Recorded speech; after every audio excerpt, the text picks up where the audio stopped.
Assalamu alaikum. Welcome to my channel. Before we start, do subscribe to the channel. And if you like the video, give it a thumbs up and share it with your friends.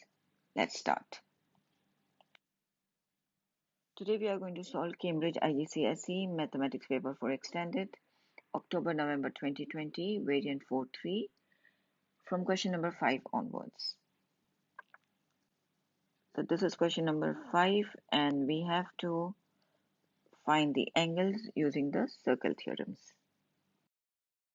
Now we have been given a few information here that the points A, B, C, and D are points on the circle O. EF is a tangent to the circle at D. And angle ADE is 42 and angle COD is 162, and yes, center is O.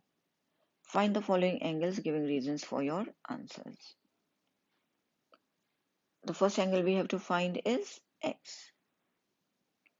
The first thing you need to know which circle theorem is you have one angle at the center from point D and C, and from the same points we have another angle touching the circumference. So we are going to use this circle theorem. Angle at the center is twice the angle at the circumference. So now to find this angle, I have to divide 162 by 2. That is 81. So let's write down the reason. X is 81 because angle at the center is twice the angle at the circumference. Now moving on to find angle Y. Angle Y is here. We can use the circle theorem of alternate segment theorem. The angle between the chord, so which is the chord? CD is the chord here, and the tangent. This is the tangent. So the angle between the chord and the tangent is equal to the opposite angle inside the triangle. So it is equal to 81. I hope you understood the alternate segment theorem. Now let's write down the reason. We can just write y is equal to 81 because alternate segment theorem. Now we have to find angle Z. Now to find Z, we can use this circle theorem that opposite angles in a cyclic quadrilateral equals 180. So Z plus this angle here should equal to 180, but we don't have that angle. We'll have to find that angle. As you can see, this is a straight line, and we all know that the angles, the sum property of angles in a straight line is that it equals to 180. Therefore 42 plus, let's name it B, plus 81 is equal to 180. B is equal to 180 minus 81 minus 42. That will give us 57. So this angle here is 57. And now for finding Z, we know that the opposite angle is equal to 180. So Z will be 180 minus 57, which is 123. Let's write down the statement. Z is equal to 183 because angles in a straight line equal to 180 and opposite angles in a cyclic quadrilateral equal to 180. You'll have to write down both the points. It's for 3 marks. PQR is a triangle. T is a point on PR and U is a point on PQ. RQ is parallel to TU. We have to explain why the triangle PQR is similar to triangle PUT.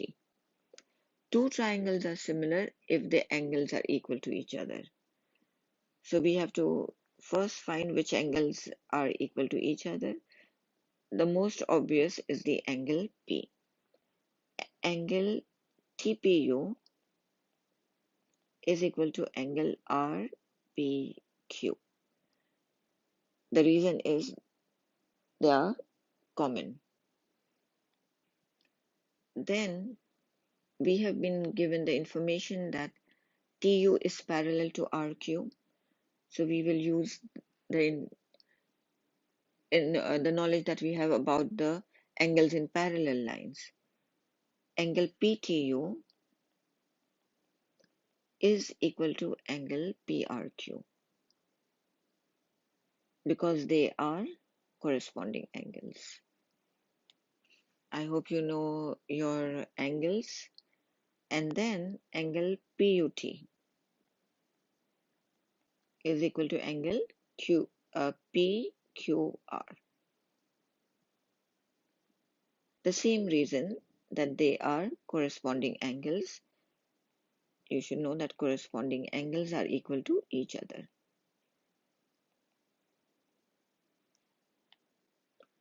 So this part of the question is finished. PT to the ratio of TR is 4:3. So PT is 4 and TR is 3. Find the ratio PU to PQ.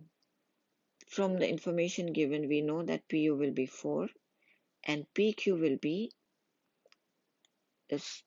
be 4 plus 3, 7.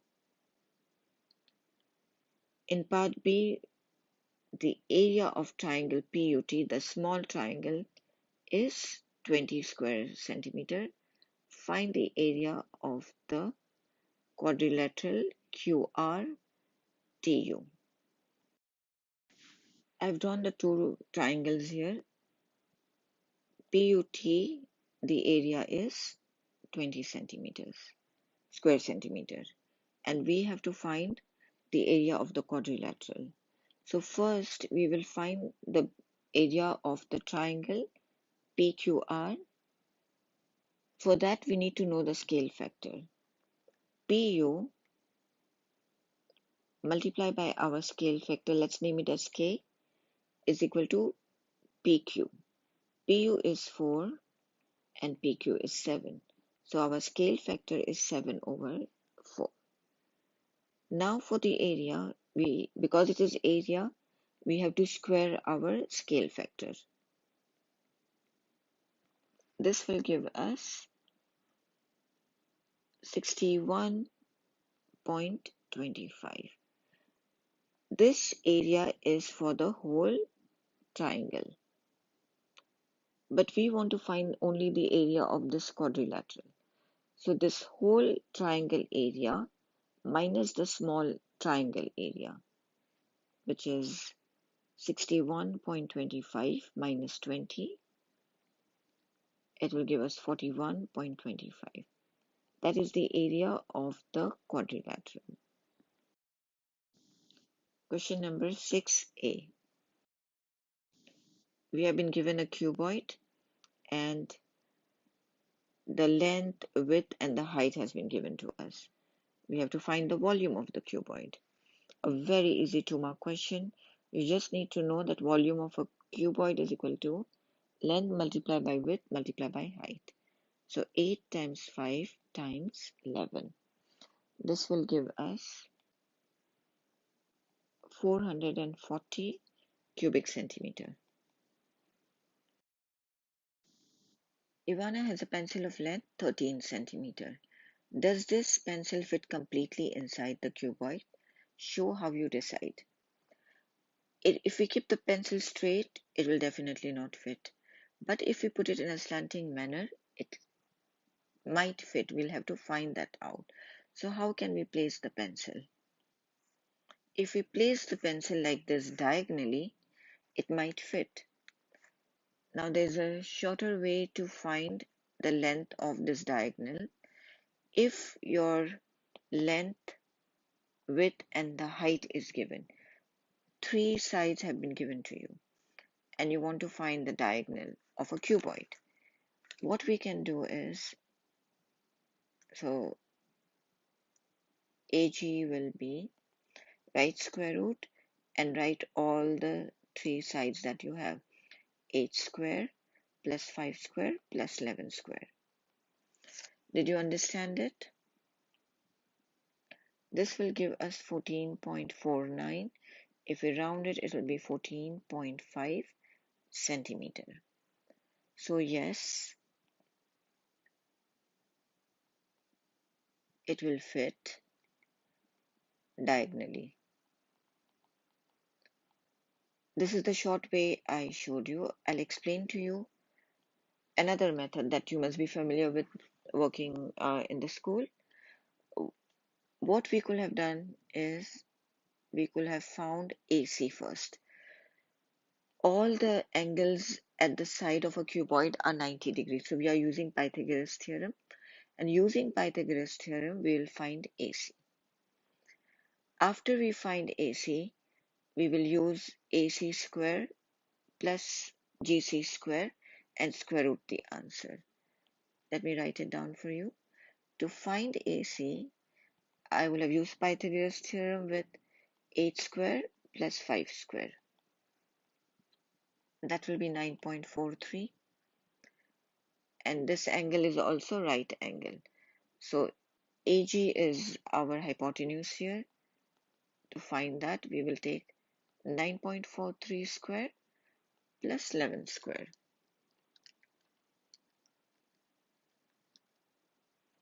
which will be 14.48 because we round it, but it will still give us 14.5 centimeter. So better learn this way. This is an easier way. Whenever you want to find the diagonal, just take the three sides and square root. C1, calculate angle CAB. So we will have to find CAB.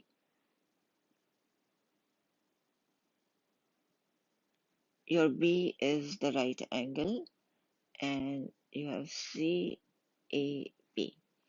AB is 5 centimeter, no sorry 8 centimeter, and BC is 5 centimeter.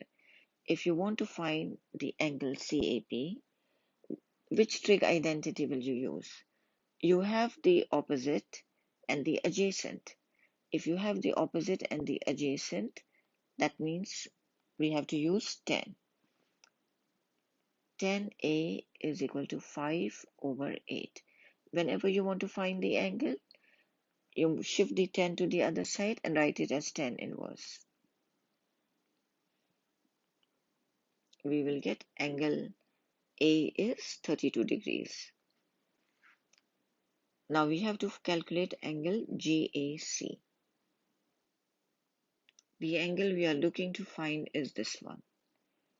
We already found AC, which was 9.43. If you use the second method in the first question, and now the angle. So what do you have again? You got opposite and adjacent. Again, we are going to use 10. 10A is equal to 11 over 8. A is equal to 10 inverse 11 over 8. Sorry, I made a mistake here, not 8. It's 9.43. And that will give us 49.39. You can round it to one decimal, 49.4 degrees. Question number 7, we have to factorize. If the highest power of x is negative, first you arrange it from small to big and factorize the negative out. So now you will have x squared minus 5x minus 24. Write down the factors of 24. 1 times 24, 2 times 12, 3 times 8. That will give you 5, negative 5. Negative 3, sorry, positive 3 and minus 8. So right here, x minus 8 and x plus 3. Look at your main equation. You have a positive number 5x, right? So you want your big number to be positive. After this step, expand the bracket here. Think of this as a negative 1. So what will you get? You will get negative x plus 8 and x plus 3.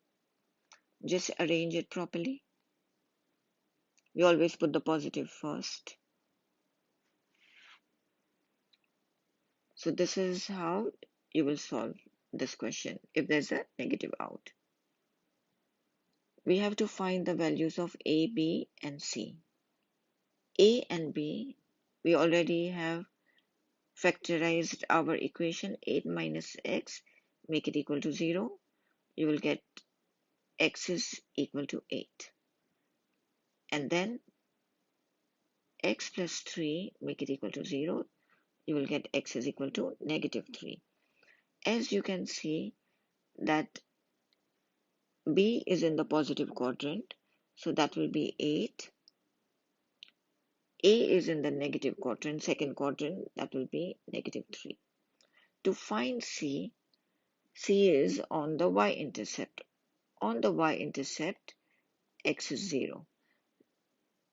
So when you have an equation like this, the term without x, that will be your answer. C is 24. You know 5 times 0 will be 0, and 0 square is 0. You will be left with 24. Calculate the gradient of y is equal to 24 plus 5x minus x square, and the x value is given to us. When an equation and an x value is given to us and we have to find the gradient, we have to differentiate. The other way to find the gradient will be if in the question 2 points were given. Then we will use the formula y2 minus y1 over x2 minus x1. This is a very easy question. It's 3 marks because it's a new topic. When you differentiate a number 24 without x, it will be 0. When you differentiate a term with x, so you got 5x, and the answer will be the coefficient of x only. Negative x squared, bring the power in the front and subtract 1 from the power. So that will give you negative 2x. Substitute x is equal to negative 5. You can watch the video which I've made on differentiation, and that is the answer, 8. On the diagram, we have to sketch the graph of y is equal to x plus 1 bracket x minus 3 square. Label the values where the graph meets the x-axis and the y-axis. When it meets the x-axis, your y is 0. So 0 is equal to x plus 1, x minus 3 square. X plus 1 is equal to 0, x is negative 1. X minus 3 square is equal to 0. The square gets cancelled. X is equal to 3. This point here, x is equal to 3, we got from x minus 3 square.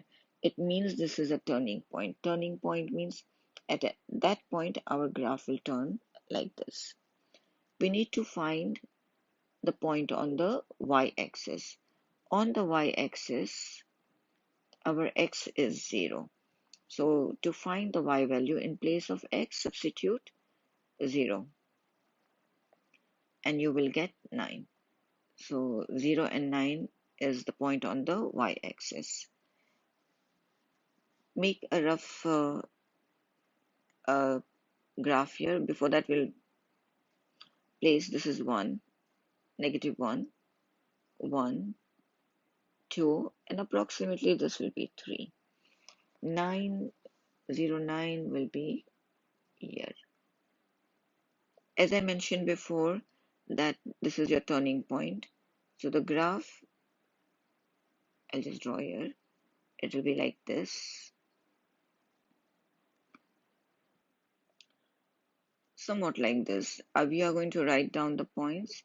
This is 3, 0, negative 1, 0, and this will be 0, 9. You have to label everything. The next part of the question, we have to expand these brackets. Always expand the power first. So leave the x plus 1 out. And this is x minus 3 square. It means x minus 3 multiplied by x minus 3. There's an easy way to solve the expansion of this. What we can do is write x square. Negative 3 and negative 3, you add it, you will get negative 6. Put an x next to it. Negative 3 multiplied by negative 3 will give you plus 9. Now multiply all the terms with x. That's the first step. So we'll get x to the power of 3 minus 6x square plus 9x. And then we are going to multiply by 1. That will give us plus x square minus 6x and plus 9. Add the like terms together. Negative 6x square plus x will give us negative 5x square.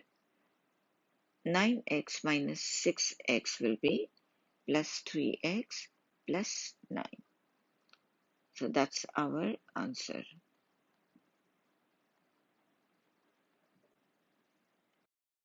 This brings us to the end of this tutorial. For question number 8 onwards, please watch the third part. Thank you for watching. Do share the video with your friends.